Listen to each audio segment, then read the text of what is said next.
Nesse momento, estamos aqui mais uma vez a convite do pessoal do Recôncavo Baiano, o Movimento Espírita de lá, do CR2, que no ano passado eu tive a oportunidade de estar presencialmente bebendo naquela energia de tanto amor, de tanta gratidão, de tanta fraternidade, e que pelas condições impostas pela nossa pandemia, nos impuseram um distanciamento, e pela via virtual, vamos hoje falar sobre o tema que foi o escopo das palestras das Casas Espíritas, com a temática proferida pela Federação Espírita do Estado da Bahia, um texto do nosso querido André Luiz Peixinho, que vai falar sobre espíritas, amai-vos, eis do primeiro ensino.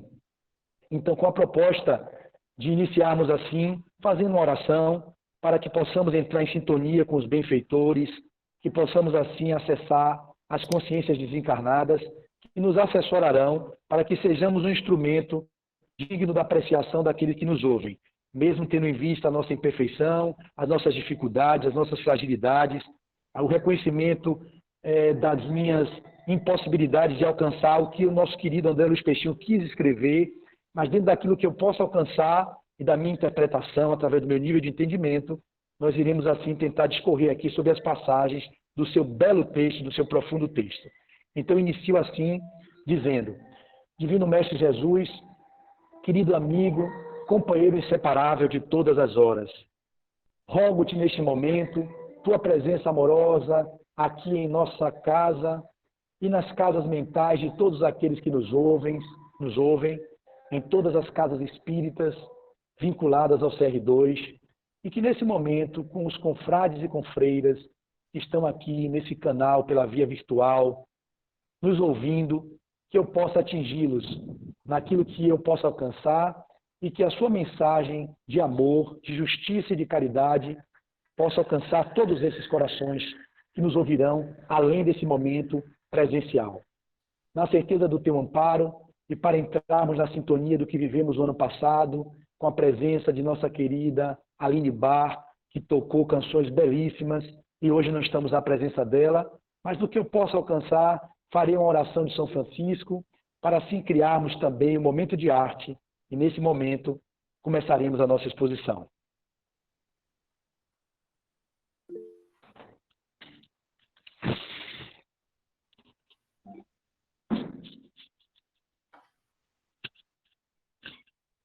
Vamos lá. A oração de São Francisco.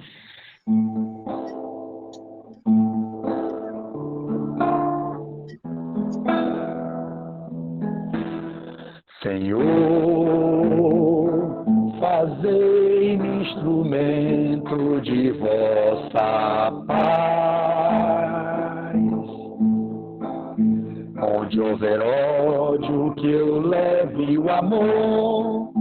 Onde houver ofensa, que eu leve o perdão. Onde houver discórdia, que eu leve a união. Onde houver dúvidas, que eu leve a fé. Onde houver erros, que eu leve a verdade. Onde houver desespero, que eu leve a esperança. Onde houver tristeza, que eu leve a alegria. Onde houver trevas, que eu leve a luz.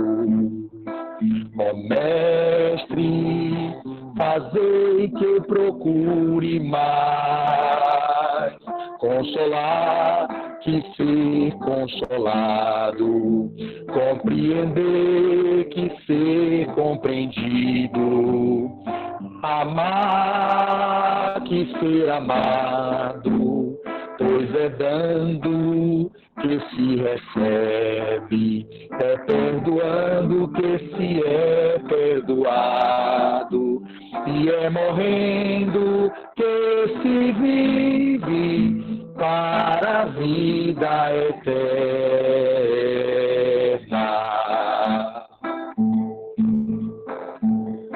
Ó Mestre, fazei que eu procure mais consolar que ser consolado, compreender que ser compreendido, amar que ser amado, é dando que se recebe, é perdoando que se é perdoado, e é morrendo que se vive para a vida eterna.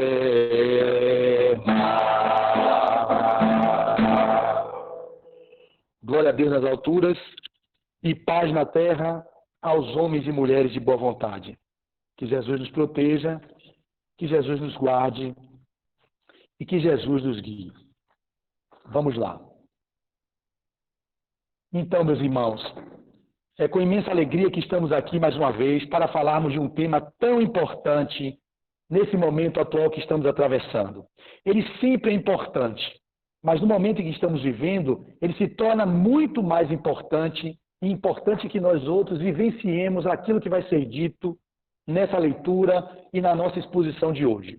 Quando o Peixinho escreveu esse texto, e que nós pudemos participar junto com ele, lá em janeiro, fevereiro, quando começaram as atividades, rumo ao processo da Caravana Baiana da Fraternidade, nós tivemos a oportunidade de destrinchar o texto juntamente com seu autor. Ele, todas as reuniões das segundas-feiras, no Movimento Federativo, às 8 horas da noite, ele trazia uma passagem daquele escrito e mandava que nós refletíssemos durante a semana, para que na semana seguinte pudéssemos aprofundar ainda mais. Ele escreveu então: Espíritas, amai-vos, eis o primeiro ensino. Em princípio, faz-se necessário vocês saberem de onde surge esse movimento de escrita na codificação espírita. Ele, no texto, ele vai apresentar que Kardec, no Livro dos Médiuns, lá no capítulo intitulado Dissertações Espíritas, ele vai trazer a mensagem 9, que eu tive a oportunidade de ler algum tempo atrás, quando li o Livro dos Médiuns, e que foi lá por volta de 3 de março de 2006. Quando as pessoas colocam aqui, Jocélia Lima está apresentando, eu quero saber se vocês continuam me vendo e me ouvindo. Deem um ok aí, porque de vez em quando algumas pessoas entram e aparece uma tela preta e o nome da pessoa e apresentando alguma coisa. Nesse momento, a minha fala continua ou é interrompida? Dê só um escrito aí que eu leio. Estamos me ouvindo, ok. Então, quando aparece a tela preta, eu continuo sendo visto por vocês e vocês continuam me ouvindo, não é isso? Maravilha, Graíma. Vamos em frente. Então, eu li esse livro, o Livro dos Médiuns, em 3 de março de 2006. Eu terminei no carnaval daquele ano. E lá, quando eu cheguei nesse tópico que Peixinho traz para falar sobre o Amai-vos, eis o primeiro ensino, eu lembro que eu escrevi no item 9, eu botei que peso. Por que eu escrevi que peso? Eu escrevi que peso porque a mensagem era intitulada por Jesus Cristo, Jesus de Nazaré. Allan Kardec, com o cuidado que ele era peculiar, com o bom senso que ele era encarnado, ele tinha o cuidado de trazer a informação de que foi Jesus para evitar os personalismos dos médios e outras coisas mais. Então ele faz notas de rodapé, apresentando que essa mensagem foi assinada por Jesus de Nazaré, e que ele não deu o título e nem deu a importância tão devida, porque precisava-se de alguns ajustes que poderia ser uma mensagem, apesar do conteúdo elevadíssimo, que não fosse ele. Mas isso não vem ao caso. O que importa é que essa mensagem, quando foi dito que, numa determinada passagem, Espíritas amai-vos, eis o primeiro ensino, foi publicada em 1861, quando o Livro dos Médiuns chegou. Só que ela se repete no Evangelho segundo o Espiritismo, em 1864, no capítulo 6, intitulado O Consolador, que a gente vai falar dos dois lugares para vocês terem. O Cristo Consolador, no capítulo 6 do Evangelho. Aqui no Livro dos Médiuns, ele vai falar o seguinte: eu vou ler um trecho e depois eu vou para a passagem exata de onde o texto foi desenvolvido. Começa assim: sou eu que venho, o teu Salvador e o teu Juiz. Venho como outrora entre os filhos transviados de Israel, venho trazer a verdade e dissipar as trevas. Ouvi-me, o Espiritismo como outrora a minha palavra, olhe bem, parece Jesus falando mesmo, né? Deve lembrar aos materialistas que acima deles reina a verdade imutável, o Deus bom, o Deus poderoso, que faz germinar as plantas e levanta as ondas. Revelei a divina doutrina, como um cefeiro, liguei em feixes, o bem esparso pela humanidade disse: vinde a mim, vós todos que sofreis. Eu recomendo que vocês peguem o Livro dos Médiuns depois e leiam a totalidade dessa passagem que está lá nas Dissertações Espíritas, no capítulo 31, o item 9, ok? Todos que vão nos ouvir e depois também leiam, para entrar nesse espírito, dessa energia, dessa mensagem tão profunda. É como se Jesus estivesse falando diretamente conosco. E aí ele continua. Ao final dessa mensagem vai ter essa passagem. Eu vos digo em verdade, crede na diversidade, na multiplicidade dos espíritos. Estou bastante tocado de compaixão pelas vossas misérias, pela vossa imensa fraqueza, para não estender a mão protetora aos infelizes, transviados que, vendo o céu, caem no abismo do erro. Crede, amai, compreendei as verdades que vos são reveladas. Não mistureis o joio com o bom trigo, os sistemas com as verdades. E ele arremata, espíritas, amai-vos, eis o primeiro ensinamento, que é o texto que Peixinho desenvolve e vai nos dar um roteiro seguro de como no movimento espírita podemos alcançar esse amai-vos, que é o primeiro ensino dito aqui pelo espírito elevado que nos trouxe a comunicação, trazendo como essa grande proposta inicial da nossa vida. Ele fala, espíritas, amai-vos, eis o primeiro ensinamento. Instruí-vos, eis o segundo. Primeiro é amar, depois é instruir. Fiquem com isso que eu vou desenvolver na minha preleção. Instruí-vos, eis o segundo. Todas as verdades se encontram no cristianismo. Os erros que nele se enraizaram são de origem humana. E eis que do além-túmulo, que julgais vazio, as vozes clamam, irmãos, nada perece, Jesus Cristo é o vencedor do mal, sede os vencedores da impiedade. E aí fecha, vê a nota de Kardec, a observação, esta comunicação obtida por um dos melhores médios da Sociedade Espírita de Paris, foi assinado por um nome que o respeito só nos permitirá reproduzir com absoluta reserva. Tão grande seria a insígne graça de sua autenticidade e porque já muito se abusou desse nome em comunicações evidentemente apócrifas. Este nome é Jesus de Nazaré. Então, ele vai desenvolver, vale a pena vocês lerem. Kardec, como era o bom senso encarnado, ele teve o cuidado de trazer essa nota de rodapé e de não botar o nome de Jesus de Nazaré como sendo o que trouxe a mensagem. No Evangelho segundo o Espiritismo, que foi publicado em 1864, a mensagem retorna. Ela retorna dentro do capítulo 6 e justamente na passagem que são as instruções dos espíritos, todas elas no capítulo 6 é o espírito de verdade. Há controvérsias de quem seja o espírito de verdade, mas isso não nos interessa.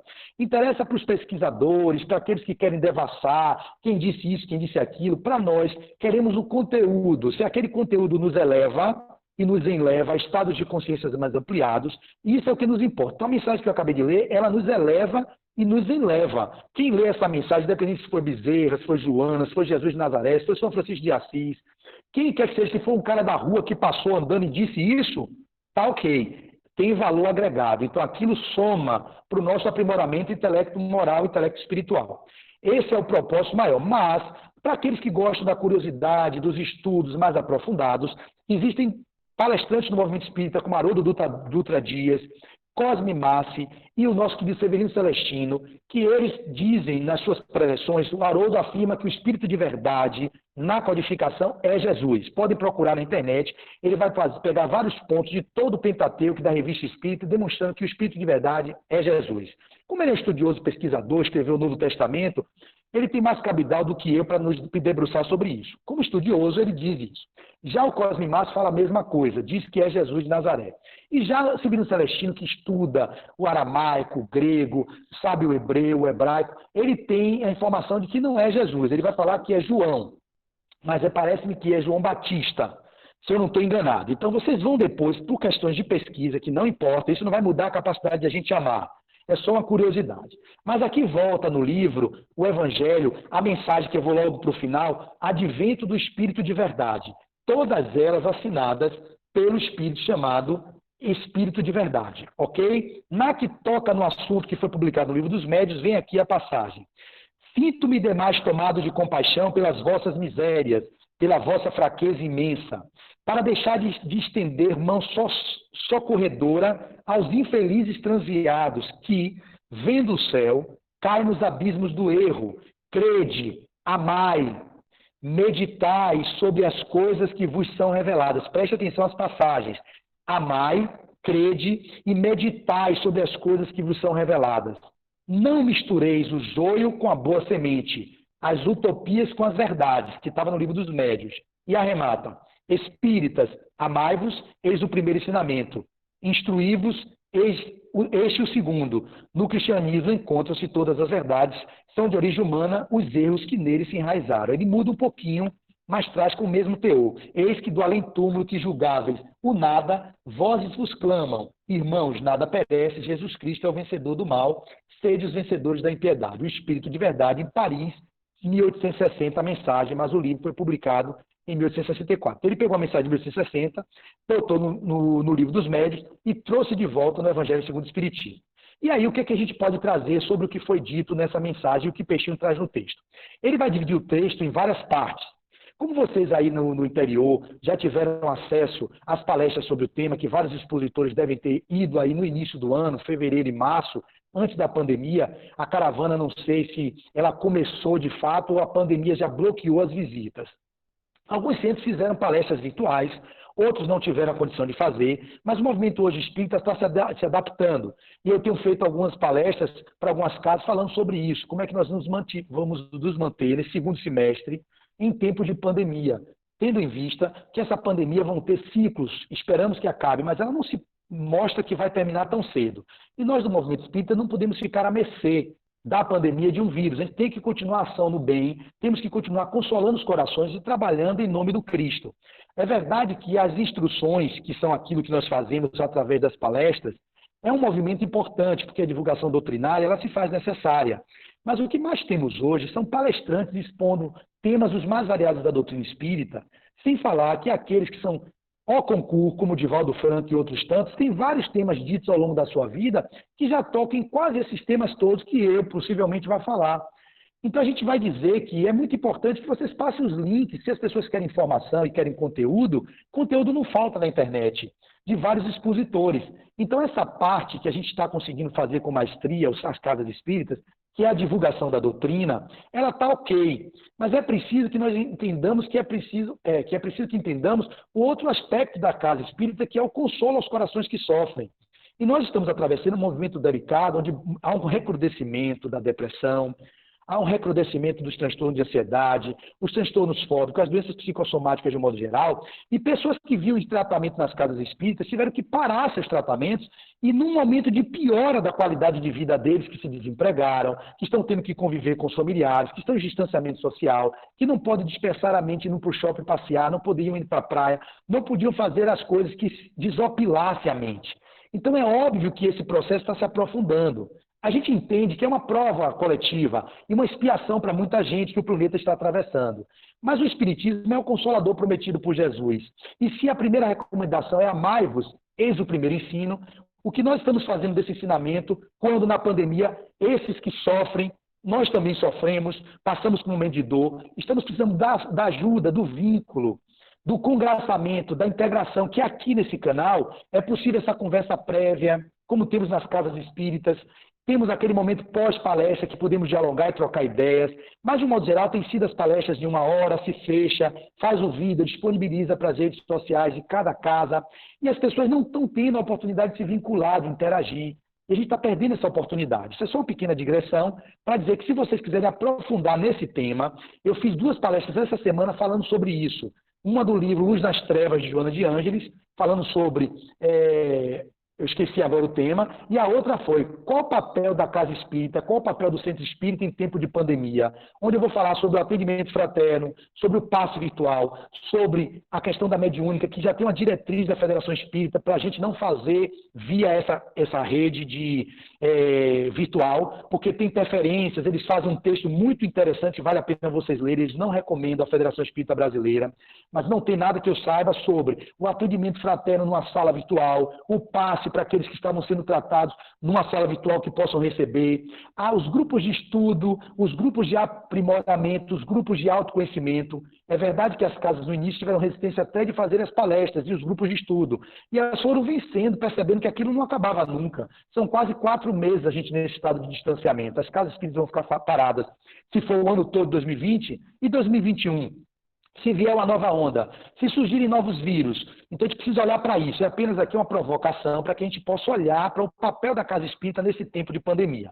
Mas o texto, dentro do que é proposto na caravana, e que toca esse assunto também mais diretamente, Peixinho vai trazer passagens de citações de vários autores.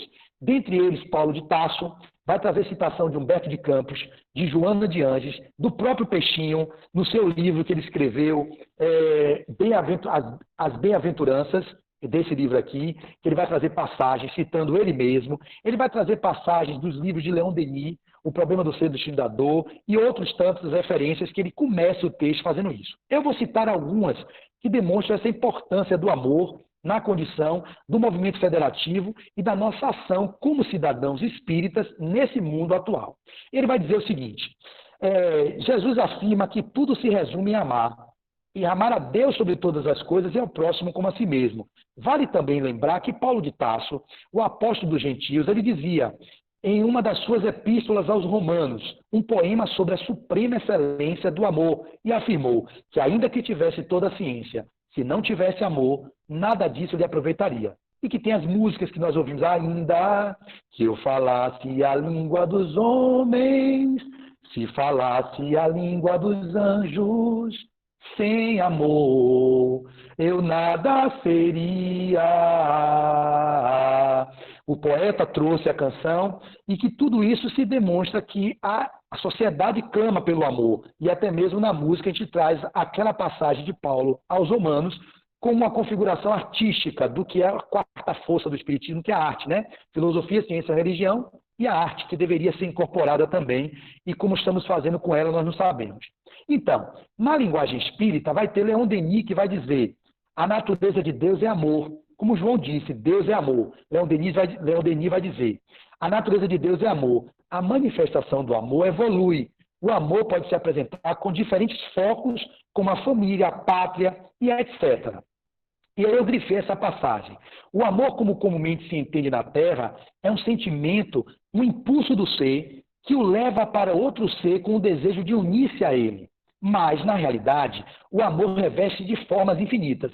Aí eu falo que aqui não temos tempo também, eu peço perdão, porque senão vai ficar muito longa a nossa exposição e o tempo vai se extinguir, eu não vou conseguir fazer aquilo que é a proposta fundamental. É as linguagens do amor, é uma outra palestra minha no meu canal, que aí vocês vão juntando tudo e vão tendo entendimento do que é que o Peixinho traz, ele destrincha isso. O texto também está disponibilizado em PDF, a Federação Espírita mandou para todas as casas, vocês podem ler, mas eu posso trazer aqui uma leitura que não está aqui. Eu tinha uma palestra falando as linguagens do amor, baseada num livro que não é espírita, de um pastor protestante chamado Gary Chapman, é um best-seller, As Linguagens do Amor. E ele vai trazer as linguagens do amor dentro de uma perspectiva dos relacionamentos afetivos, mas que vocês podem extrapolar para os relacionamentos também interpessoais, de um modo geral. Mas também tem o André Moreira, que vai falar sobre os tipos de amor, e o Roberto Almeida, também nesse livro, O Amor Pede Passagem, ele vai ter um capítulo destrinchando sobre as formas de amor. Ou seja, que eu falei nesse tema lá, nas linguagens do amor, e outras palestras que eu fiz também sobre esse mesmo tema, que eu já disponibilizei para nossa querida Cristina, para que ela divulgasse, porque caso caísse aqui, vocês teriam o conteúdo que já foi dito no centro aqui, GEIP, Grupo Espírita Instrutores da Paz, que todo ano eu fecho o trabalho dessa casa, e esse ano eu abri o trabalho dessa casa. Com muita gratidão eu tenho a eles que me convidam. Então lá também está destrinchado. Mas em tese, Peixinho vai trazer aqui, ou melhor, Leon Denis vai trazer aqui, nessa linguagem, desde as mais vulgares até as mais sublimes formas de amor. O termo amor, no português, ele pode denotar várias coisas.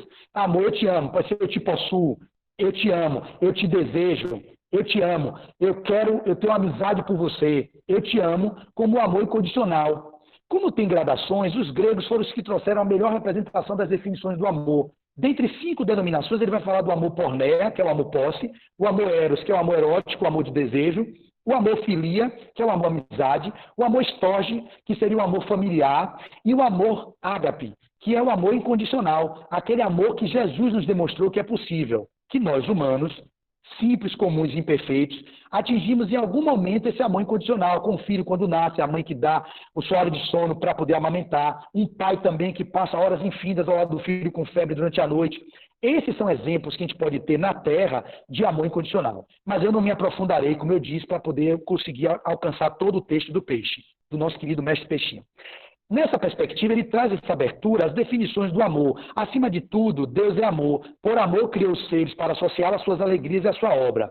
Leon Denis continua: princípio da vida universal, o amor proporciona à alma em suas manifestações mais elevadas e puras a intensidade da radiação que aquece e vivifica tudo em volta de si. É por ele que ela se sente extremamente ligada ao poder divino, que ele se sente extremamente ligado ao poder divino, foco ardente de toda a vida e de todo o amor. Ele continua falando do amor conjugal, o amor materno, o amor filial, o amor fraterno e por aí vai. Vários tipos de amor. Quando ele tem, nessa parte de citações, ele traz uma forma de amor que André Luiz, no livro Missionários da Luz, vai citar, que os astros no mundo, eles se configuram com uma determinada configuração e que o amor que une eles é chamado magnetismo, que mantém distâncias adequadas do Sol, da Terra para Marte, para Júpiter, para a Lua. Se assim não fosse, a vida não existiria aqui. Ela não iria ser possível de ser realizada. Então, existe um amor maior, que é o amor divino, que organiza todas as estruturas planetárias, e esse tipo de amor a gente vai chamar de amor magnético. Já existe um outro amor entre as moléculas de água, por exemplo, que é o amor pela afinidade, que o André Luiz vai dizer assim: esta união de qualidade entre os astros, chama-se magnetismo, planetário de atração. Entre as almas, denomina-se amor. Entre os elementos químicos, é conhecido por afinidade. Então, várias denominações do amor também podem ser ditas nas relações interplanetárias e as relações humanas, de um modo geral, que a gente pode denominar como eu trouxe no início. E nessa parte de abertura, o áudio está bom para mim. Nessa parte de abertura, eu quero só fechar essa introdução, que são as citações que ele traz de várias obras, uma que me marca profundamente.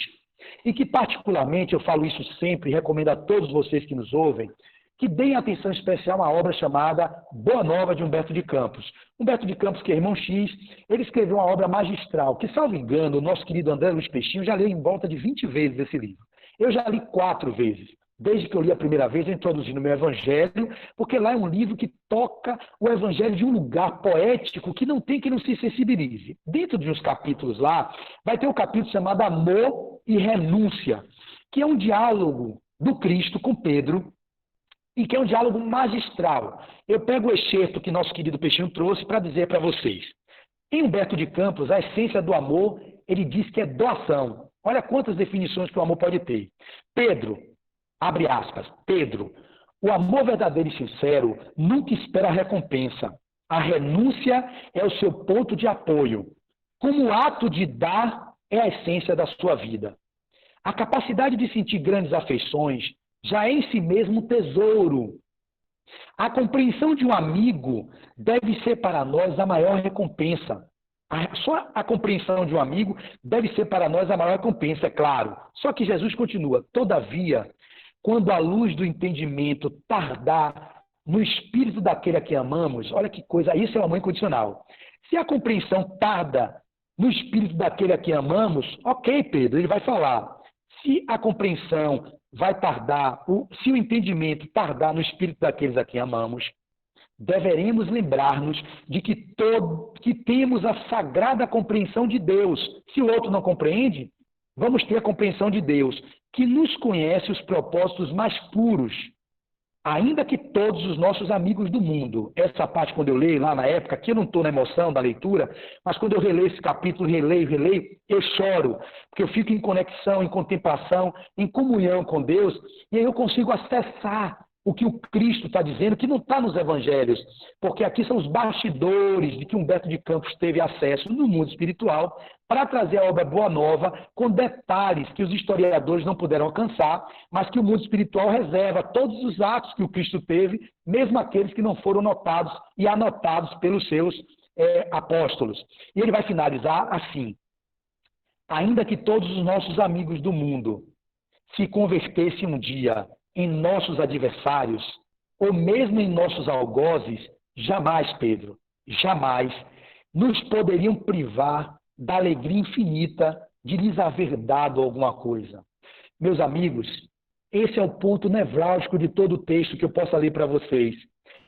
Tudo que eu disser agora é irrelevante, mas tudo que eu estou dizendo é a parte teórica e cognitiva. O que eu vou trazer no final da nossa exposição é o que é de conteúdo para a prática do amor, que é o que Peixinho tem a preocupação histórica de como vivemos o Evangelho do Cristo no cotidiano. Eu acompanho lá a Federação Espírita, eu estou lá com o Peixinho desde 1999. Todas as segundas-feiras, no Encontro com a Sabedoria Universal, ele falou, você não cansa não? Eu digo, não, eu fico aqui porque enquanto eu não vivo o que você me diz, o que eu ouço você falar, porque ele é uma enciclopédia ambulante, modéstia à parte, podem ter controvérsias, as pessoas não se afinizarem com o jeito dele. Eu simplesmente tenho muita gratidão a André Luiz Peixinho. Sou muito grato a ele. Eu tenho uma verdadeira gratidão àquele ser infinito que consegue, em todo o seu caminho de busca, de acesso, de autoencontro, de autoconhecimento, ler mais de 6.000 livros.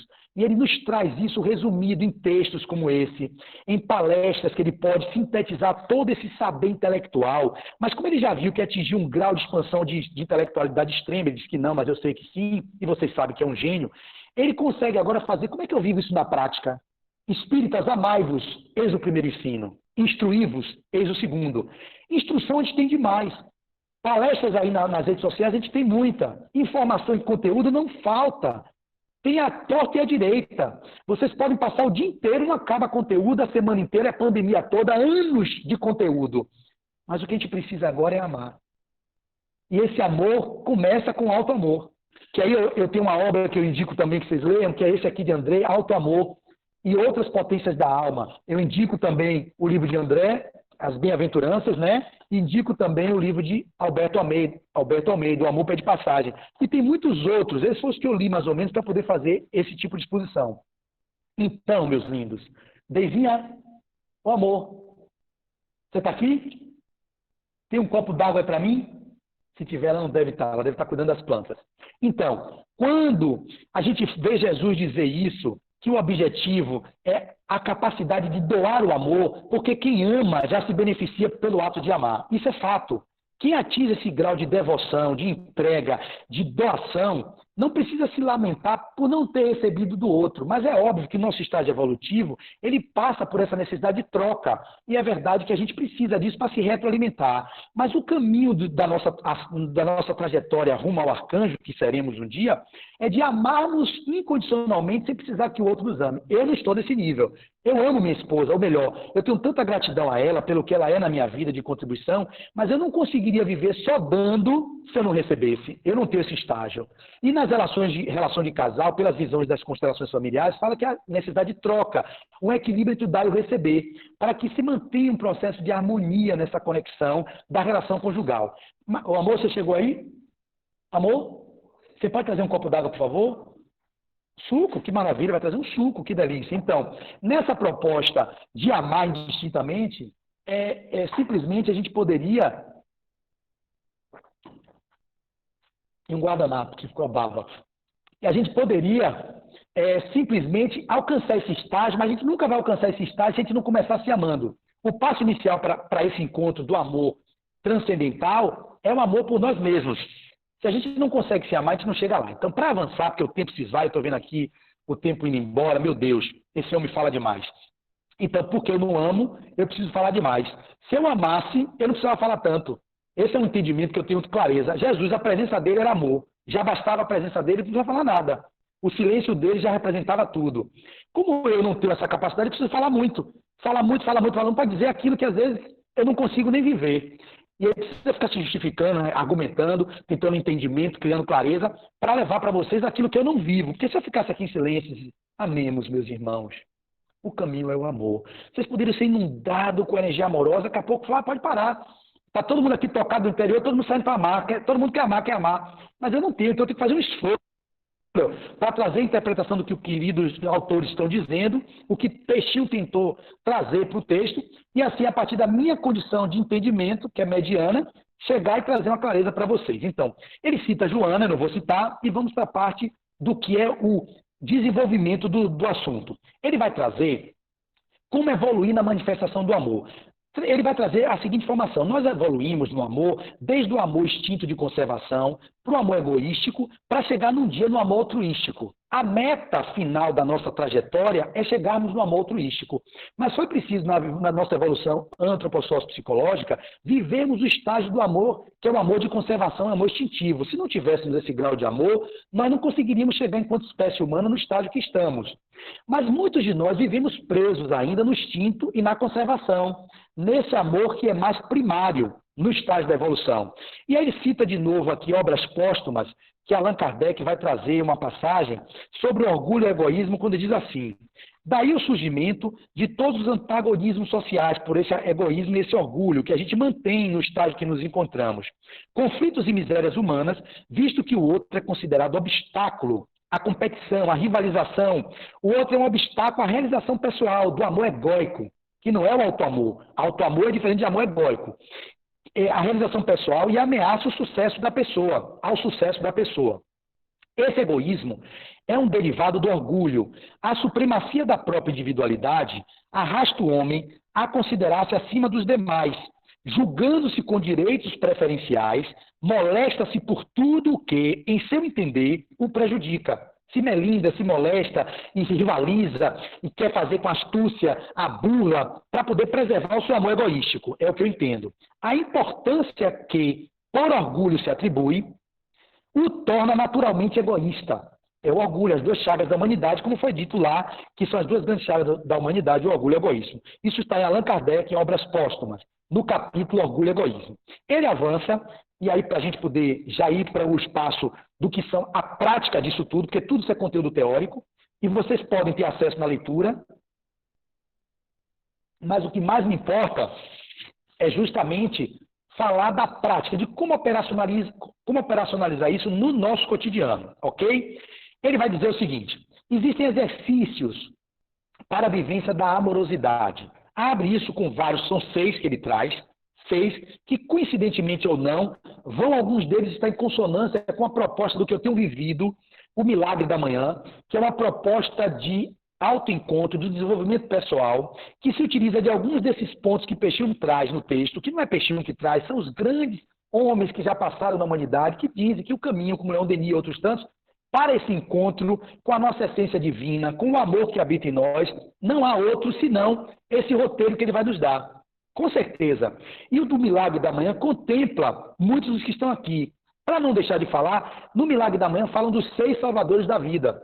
Aqui Peixinho traz 6 exercícios para alcançar a amorosidade. Dentro dos salvadores da vida, eu poderia citar para vocês que é uma unanimidade por todos que alcançam o desenvolvimento intelectual, o desenvolvimento moral, o desenvolvimento espiritual. Ele diz que é os exercícios, de uma forma geral, movimentar o corpo, exercícios, que no caso da proposta de ir para dentro, eu prefiro indicar yoga, tai chi chuan, qigong, não os exercícios físicos de um modo geral, de natação, de bicicleta, de correr. Esse também pode.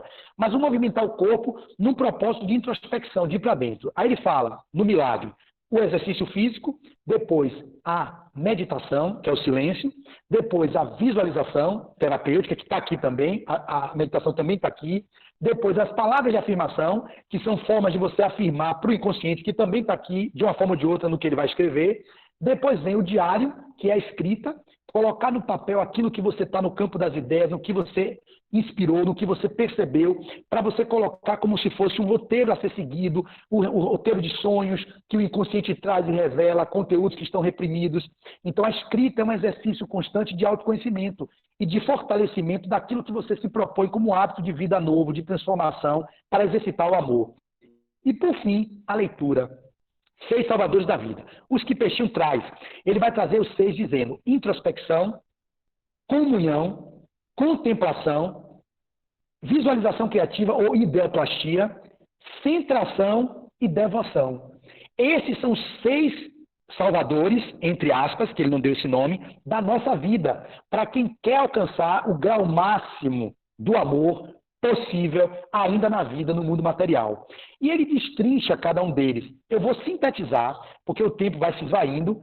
Se você puder escrever quanto tempo me resta, Marcos, coloque aí, porque eu vou tentando obedecer esse tempo, apesar de que eu não tenho pressa. O que tem é vocês aí que querem ir para o seu dia a dia, tomar um sol, ver uma televisão, e aqui a gente está nesse momento de integração, ou melhor, de interação, e que para mim aqui eu não tenho, eu sei que o Meet também dá tempo suficiente. O Zoom não, o Zoom corta, mas aqui não. Mas me bote aí o tempo que me resta.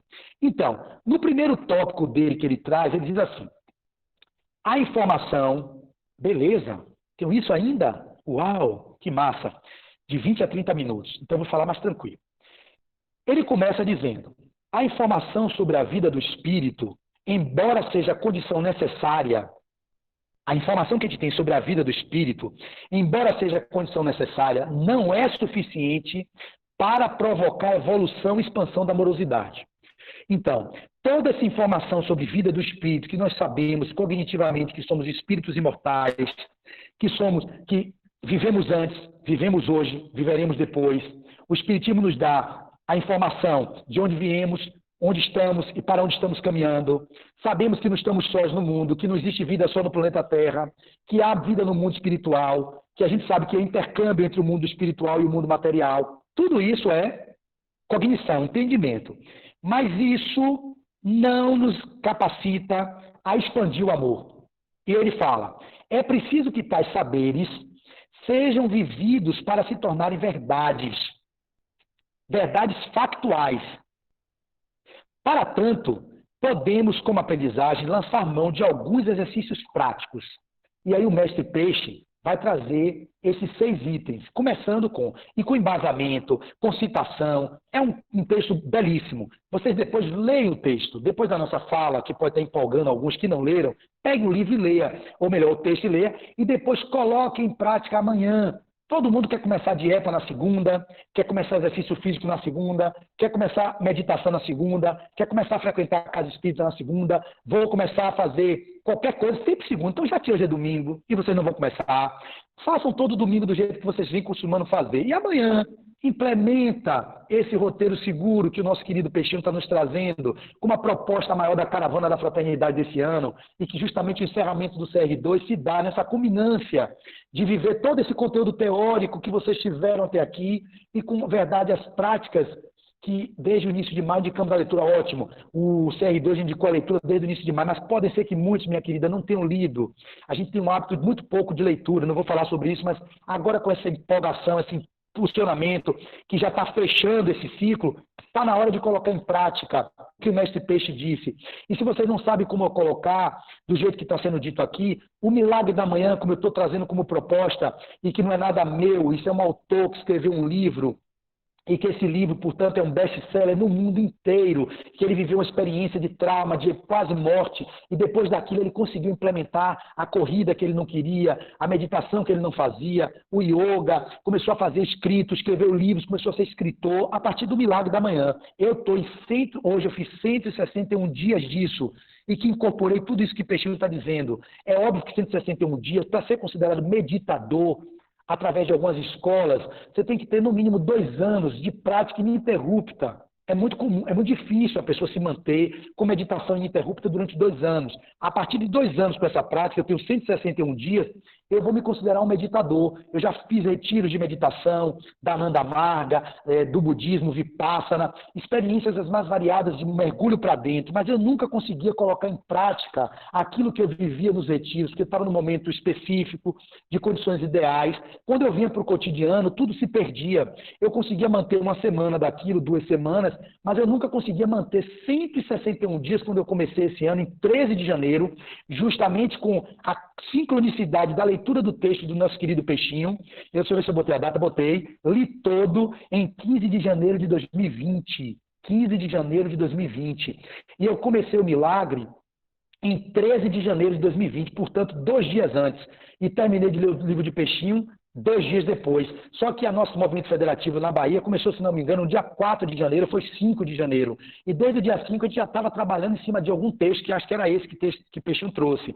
Eu incorporando a leitura, aproveitando o momento da leitura do livro, do que eu já tinha visto em 2019, 2 pessoas me dizendo: Flávio, faça um milagre, Flávio, faça um milagre, você vai ver, vai mudar a sua vida. Eu aproveitei a proposta do texto, estou trazendo para a prática, o espiritismo na prática.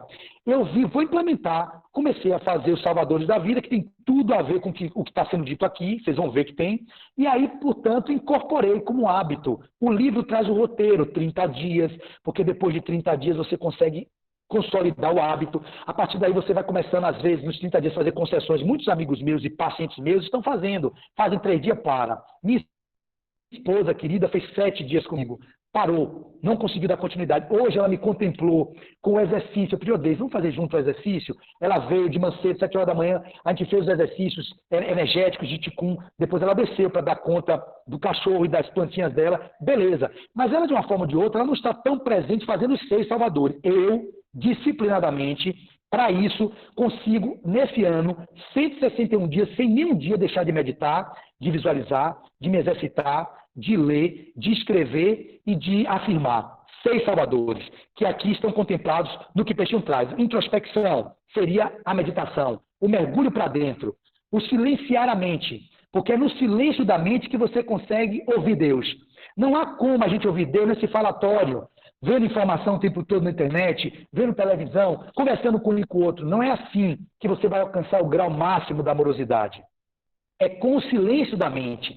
E aí tem uma passagem que eu vou ler para vocês, para que vocês entendam que o segundo passo, que é a comunhão que Peixinho traz aqui é justamente a prece.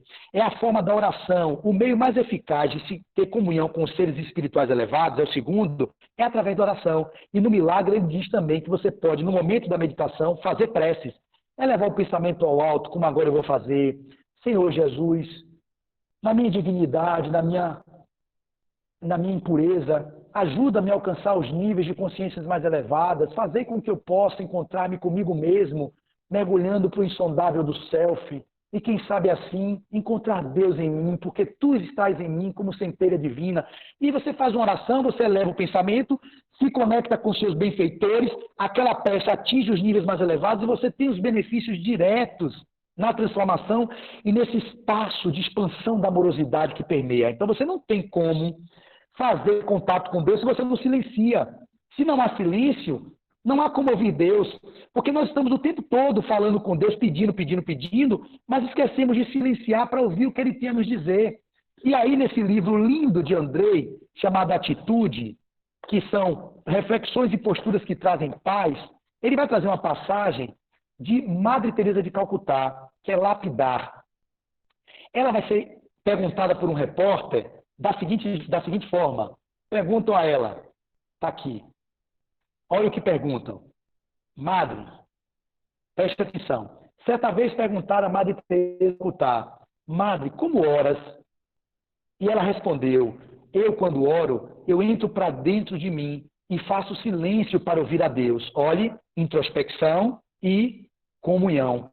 Para ela ouvir Deus, ela tem que entrar para dentro dela, e é os propósitos que a gente tem há muitos anos sendo dito, vai para dentro, conhece-te a ti mesmo. Questão 919 do Livro dos Espíritos, quando Kardec perguntou e Santo Agostinho respondeu, um sábio da antiguidade Volo disse, conhece-te a ti mesmo. Qual o roteiro para que eu consiga conhecer a mim mesmo? Ele vai dizer, todas as noites, ao deitar, faça um balanço do seu dia e vai encontrando quais são as condições que você pode olhar de uma forma mais expansiva, sem criar máscara nem personas, porque aí são as nossas chamados mecanismos de defesa do ego. Como a gente não tem o hábito de ir para dentro, a gente não quer olhar a nossa humanidade, a nossa capacidade ainda de que imperfectibilidade que nós estamos, e portanto a gente quer negar isso e quer se representar socialmente como bonzinho, como uma pessoa que não erra, e aí usamos os mecanismos de defesa, o puritanismo, a vitimização, o mártir, a compensação, a negação, a racionalização.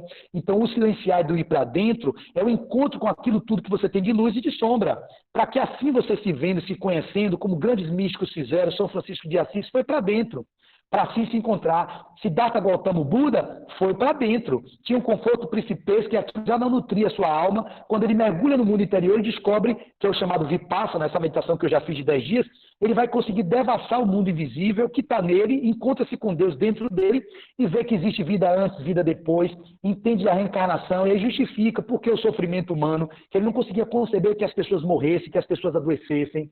Então o mergulho para dentro foi que fez Buda se iluminar, foi o mergulho para dentro que fez Francisco de Assis se iluminar. Então para que vocês se iluminem, é preciso ir para dentro, não é ficar fora. E para ficar dentro você tem que introspectar. E na introspecção você vai caminhar para a comunhão. A comunhão você pode fazer com a prece, que você se eleve e consegue alcançar os níveis mais elevados de consciência e consegue se conectar com os seres espirituais.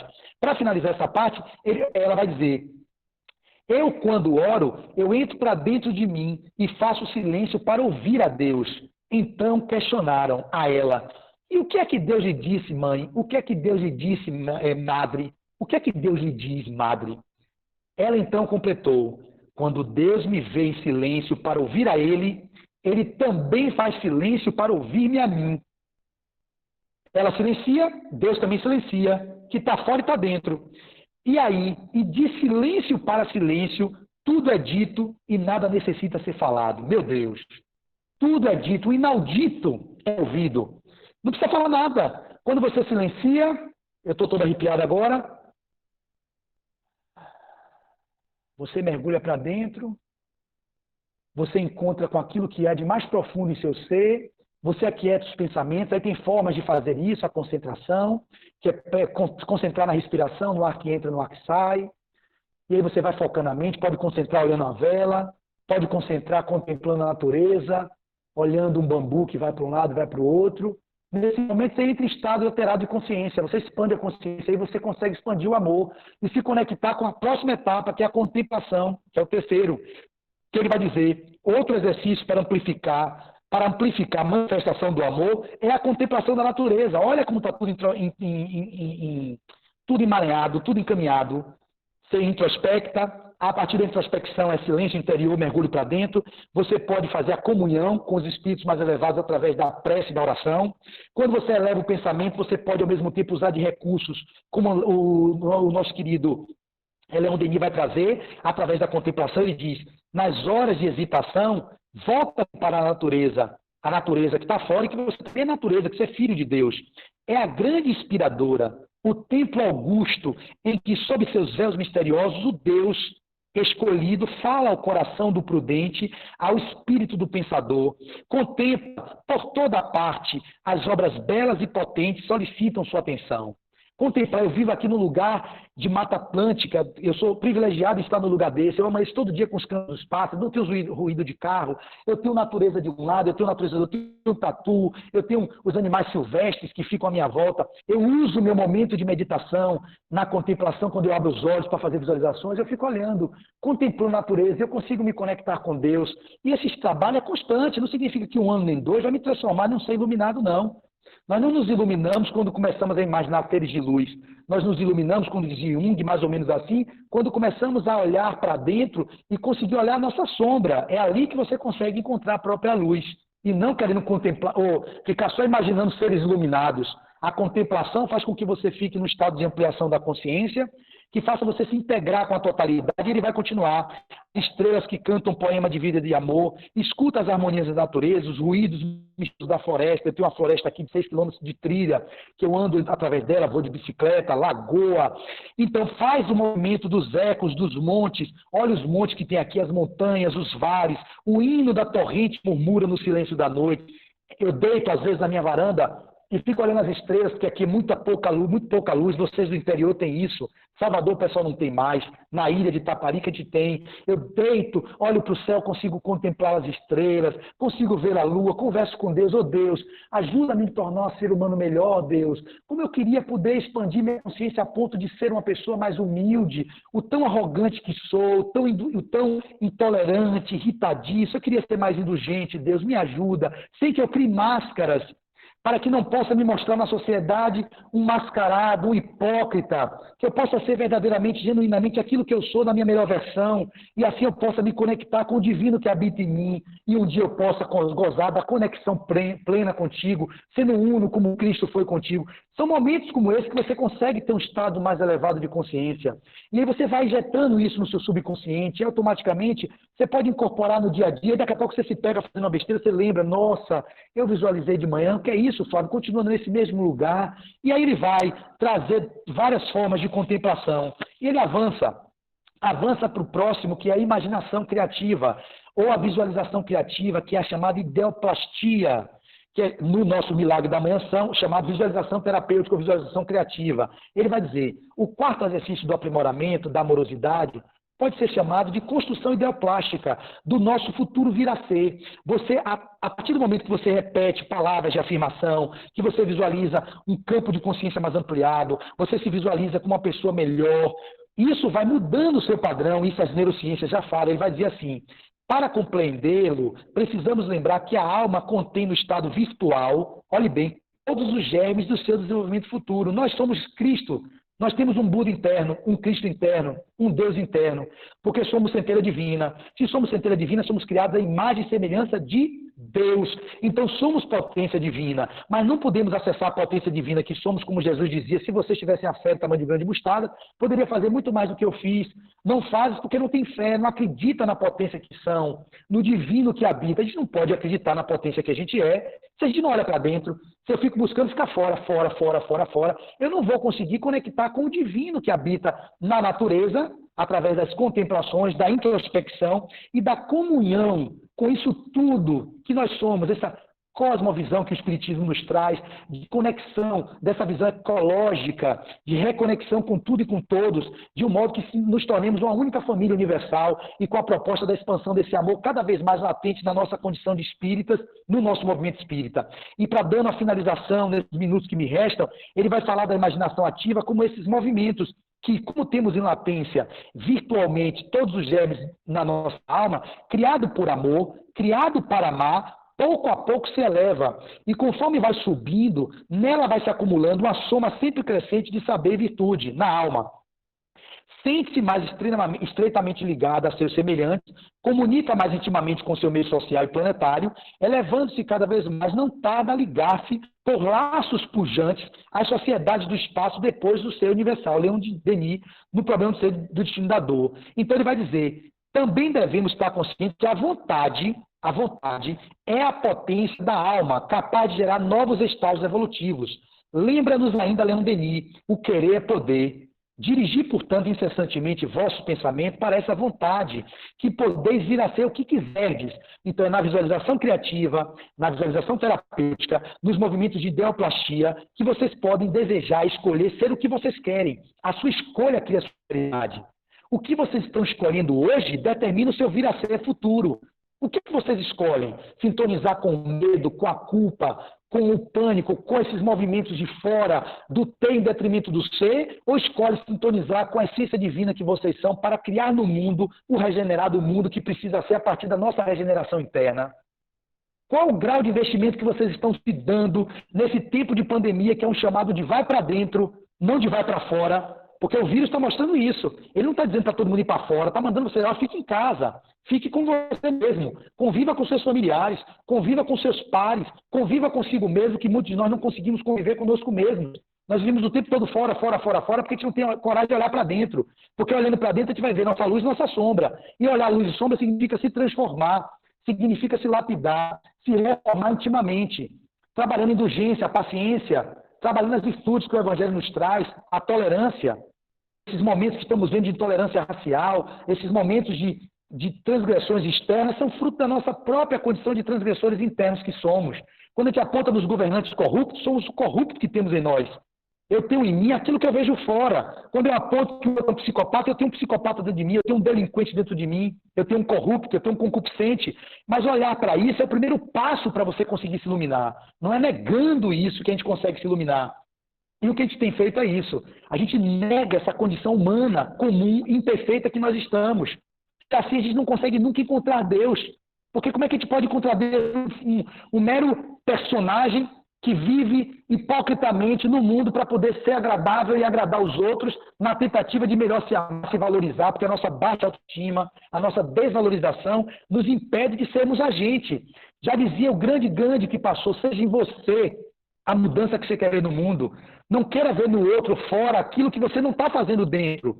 A transformação externa só se dará quando cada um de nós investirmos tempo nesse mergulho interior, nos processos de contemplação, visualizações criativas, nos processos de comunhão e nos outros 2 tópicos que o nosso querido Peixinho vai nos trazer, que é a devoção. O que é o 6º tópico? É a devoção. A devoção significa a devoção ao divino. Para coroar os nossos exercícios, eu pulei antes da 4ª e o 5º, que é a centração, que ele vai chamar de ação expansora do amor.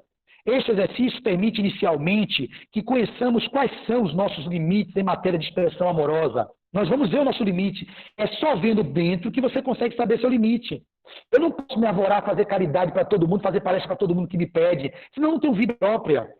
Eu não tenho vida com minha esposa. Eu não posso contemplar e viver meu movimento de ir para dentro. Eu vou ficar sempre angustiado fazendo palestra, informação para fora. Tudo bem que eu leio, me aprofundo nesse momento, mas será que é esse o chamado? Eu preciso ter meu limite, e eu só posso saber meu limite para onde eu posso alcançar se eu olho para o meu mundo íntimo. Ele vai dizer, inicialmente, esse exercício permite inicialmente que conheçamos quais são os nossos limites em matéria de expressão amorosa. Limites estes condicionados pelo grau de egoísmo e orgulho em que vivemos. É o centramento, é o olhar para dentro, é que na linguagem de Adam, que escreveu o livro Fenômeno Humano, Peixinho cita muito, é o centrar-se, o descentrar-se e o supercentrar-se, que não invalida um e o outro. Você pode fazer o centramento juntamente com o descentrar-se, que é ir para ajudar o próximo, na medida do que você se conhece, na medida do que você se descobre, que vai se revelando no seu potencial que você tem, você vai no seu limite. Alguns palestrantes, expositores já não fazem mais palestras online. Eu vi uma vez dessa Marlon Requeidade dizendo, não estou fazendo mais. Eu já fiz tantas palestras que estão no meu canal no YouTube, que quando alguém me pede, vai lá, eu indico o link. Por quê? Porque tem que ser eu falando esse movimento todo aqui. Se eu já falo desse conteúdo para vocês, alguém pode me pedir, dizer assim, pega esse link meu que já está produzido e mande para as pessoas. Eu sei que aqui nesse lugar está diferente. Eu posso interagir, conversar com vocês, vocês vão conversar comigo, vocês estão mandando mensagem. É outra história, outra proposta de palestra. Mas, de modo geral, gravar e ficar passando para frente, tem muita gente falando muito melhor do que eu, que pode ser pedido e que tem muito mais contribuição do que eu para dar. Basta no YouTube lá e pegar no canal e a coisa acontece. O que a gente precisa é amar um ao outro, no movimento de se amando, poder trazer para fora a capacidade de amar os pares que estão nossos familiares próximos, que a gente está se divergindo, está brigando, se separando, o número de divórcios está aumentando muito. A depressão está aumentando muito, os transtornos de ansiedade estão aumentando, os terapeutas como eu e outros tantos vão ter seus consultórios lotados quando acabar essa pandemia. As pessoas, ao invés, ninguém precisaria ir para terapeuta se fizesse investimento em autodescobrimento. Como a gente não faz investimento em autodescobrimento, temos que ter as bengalas, que são necessárias momentaneamente para poder te dar um salto, mas a gente não precisaria fazer isso se a gente ficasse no movimento de mergulhar no nosso mundo íntimo, descobrindo a essência que somos. Então, há um adoecimento do tecido social. Está havendo um recrudescimento de doenças que estavam altamente reprimidas e que essa pandemia trouxe à tona mais rapidamente. Pessoas que estavam em estágio de quase depressão entraram em depressão. Pessoas ansiosas que viram-se confinadas sem poder dar vazão às suas ansiedades estão em estado de pânico. Pessoas que vivem junto com a sua mulher e com seus filhos separando. E aí tudo isso vai gerando um movimento de ruptura dos laços de afeto e laços de amor. Por quê? Porque nós não temos o hábito de olhar para dentro. Nós não temos o hábito de introspectar, de contemplar, de ter comunhão com a natureza, comunhão com Deus, comunhão com o estado de prece de elevação. Não temos. É muito pouco. Tem as exceções que confirmam a regra. Ok. Não vamos generalizar. Então, ele traz, então, esse processo de autoencontro, ou seja, da centração, como forma de a gente encontrar nossa verdade.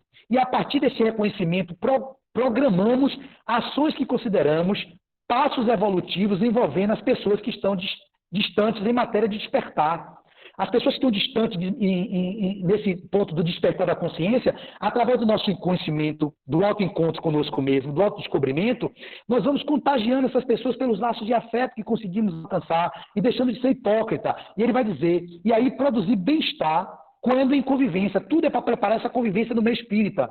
A caravana nada mais é do que esse congraçamento das casas espíritas que se reúnem no movimento federativo, Federação Espírita do Estado da Bahia, Casa Mater, que tem essa proposta de trazer algumas diretrizes, respeitando as peculiaridades de cada região, de cada casa específica, que ele não intervém, o espiritismo não tem hierarquia, não tem sacerdote.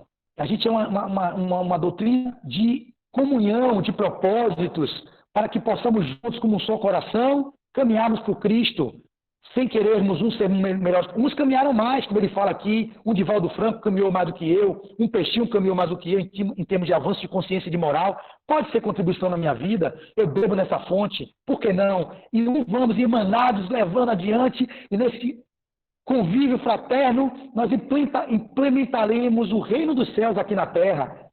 Porque a gente fica almejando o reino do céu fora, a gente pode viver o reino dos céus aqui, e o reino dos céus não está fora. O reino dos céus está dentro de nós. A chama do amor está em cada um de nós, que podemos irradiar a partir do encontro que façamos conosco. E assim a gente consegue congraçar os corações, emanar os corações. E ele vai terminando dizendo, na devoção ao divino, ele vai dizer,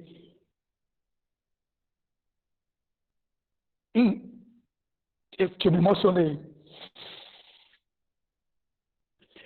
Assim, às vezes é uma presença que chega amorosa, isso vale a pena. Às vezes chega uma presença amorosa que eu não vejo, eu não tenho essa capacidade de perceber. E chega no nosso campo e a gente sente o amor transbordando. Isso é o que é bom de fazer as palestras, porque a gente termina se elevando um pouco e a gente atrai os espíritos que querem ajudar vocês, que querem através da gente, que é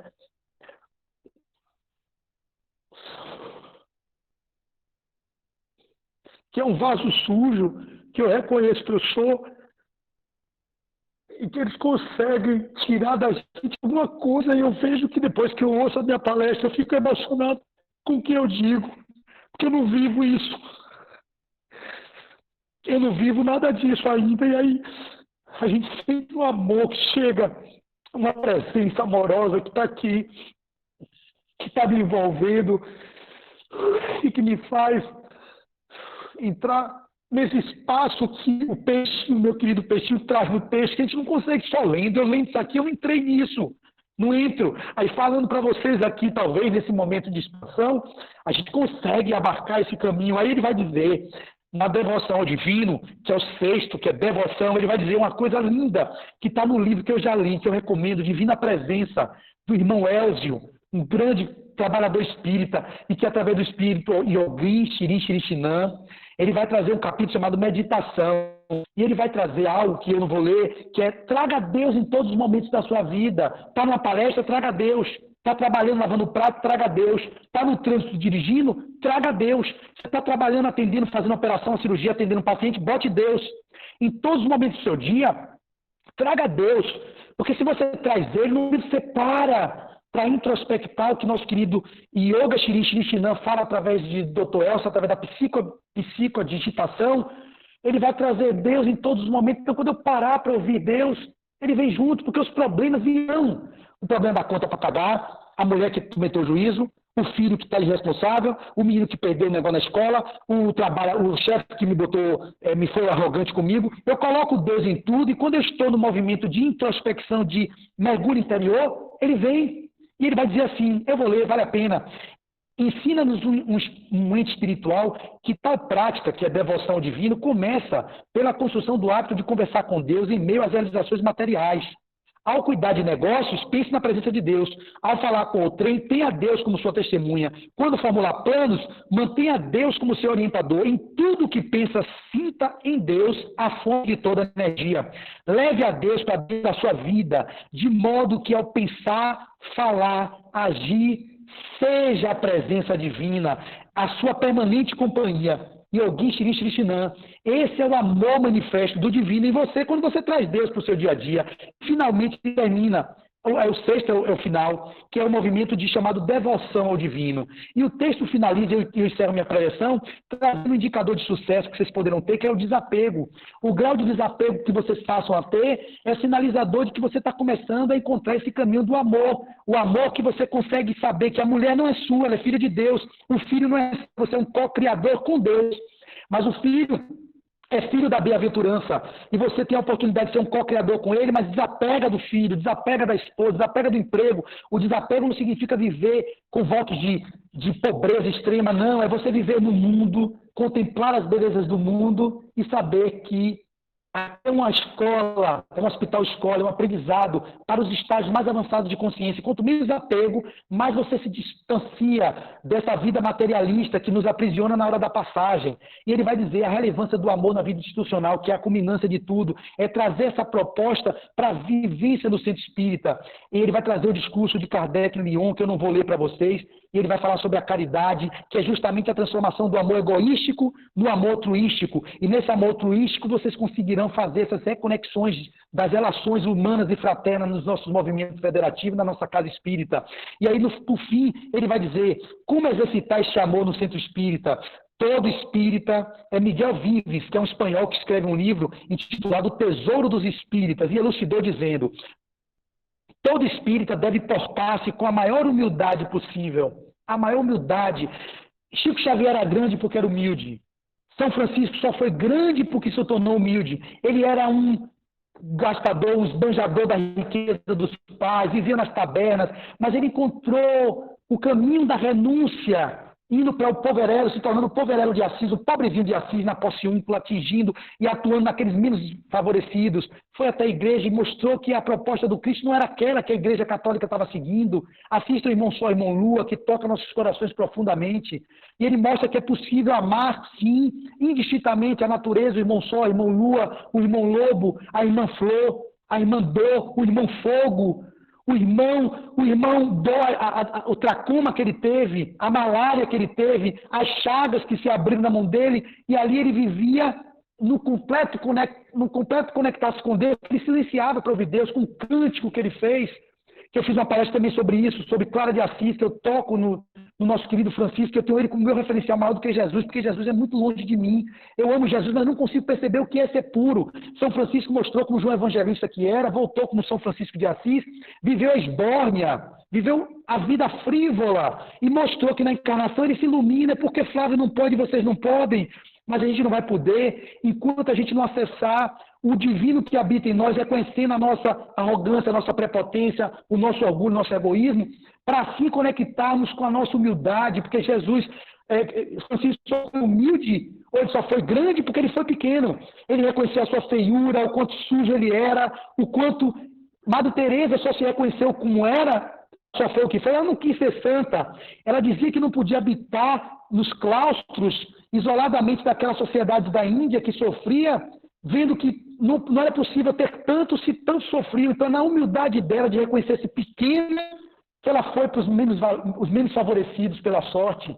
E ali, nesse contato, ela se conecta com Deus, no descentrar-se, e que supercentra-se com o divino, porque ela, centrada nela mesma, nas meditações, nas orações, ela se descentra para o outro. São Francisco mesmo fez, e aí eles podem se conectar com Deus maior, que é o divino, que é a consciência suprema. Então, todo espírito deve portar-se com a maior humildade possível perante os seus irmãos, porque a humildade, meus irmãos, é sempre um exemplo de boas maneiras, jamais nos compromete, nem é causa de distúrbios e nem de rixas. Não haveriam rivalidades no movimento se nós nos tornássemos mais humildes.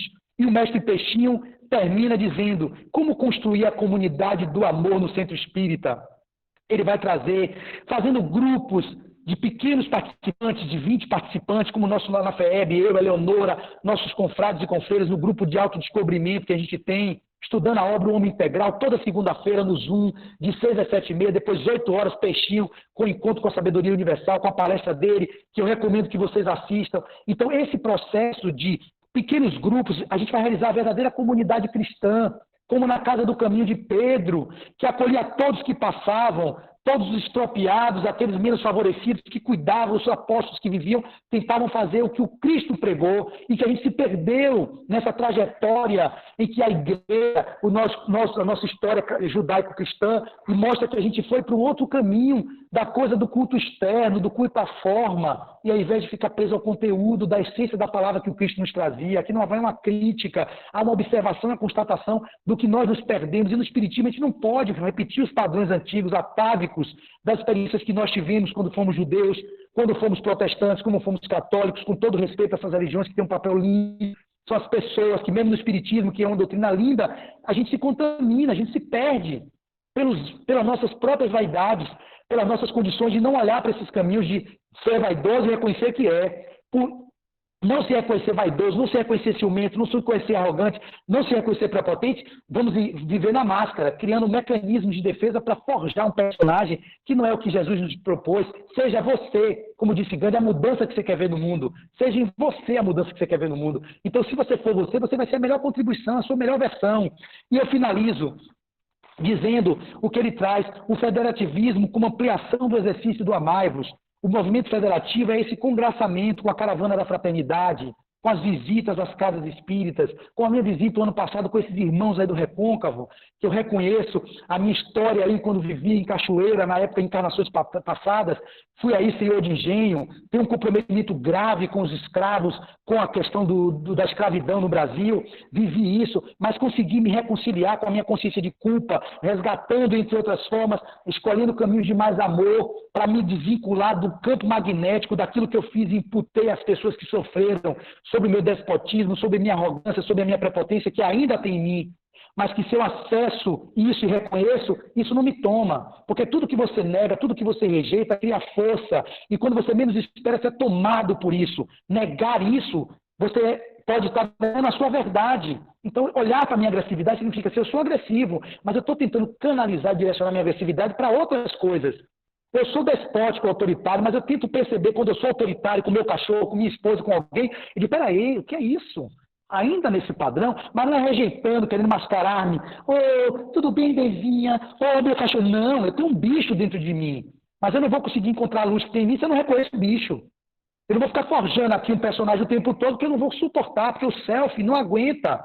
O ser divino que habita em nós quer se mostrar também, mas ele não consegue se mostrar se você é um mascarado eterno. Então, dentro do movimento federativo, o exercício do amai-vos, a união dos espíritas, é a ação que não pode ser postergada. E a unificação é o laço de segurança dessa união. A unificação com a caravana baiana da fraternidade, que lá José Pititinga, na União Espírita Baiana, começou todo o movimento de unificação que nós hoje trazemos isso para essa realidade, para unificarmos-nos em um só coração, respeitando todas as individualidades.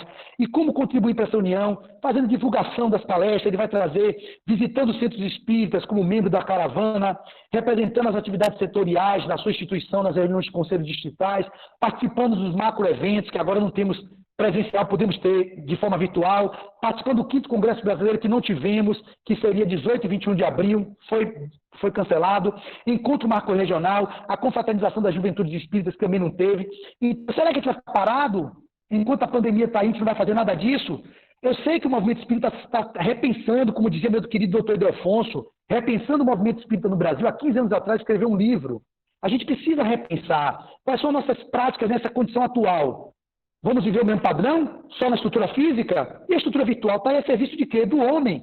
Como vamos utilizar isso em critérios, diretrizes, que cada casa, em reuniões sérias, vão ver qual é o melhor caminho para fazer com que os homens que estão lá fora sofrendo tenham espaço de autocuidado, tenham espaço do amor, que é essa doutrina consoladora que o Espiritismo é. E é esse o chamado do Cristo: amai-vos, eis o primeiro ensino, instruí-vos, eis o segundo. É no trabalho, e termina dizendo, trabalhemos então unificados, amando-nos cada vez mais, para lograrmos alcançar o momento da plenitude com que o amigo incomparável de todos nós, Jesus, nos acena desde agora. E assim eu finalizo com a canção que eu vou tocar, agradecendo a atenção de vocês e muito obrigado pela paciência e pela escuta amorosa que vocês tiveram até aqui, na esperança de que possa ter tocado alguns corações, porque o meu, eu sou muito grato e honrado pelo convite de ter sido feito ao vivo, porque é no ao vivo que eu consigo ser mais presente do que eu realmente estou. E assim eu consigo ficar mais eu, com essa movimentação de alma que eu não consigo conter, essa velocidade de pensamento. Se eu fizer de outro jeito, eu não sou Flávio.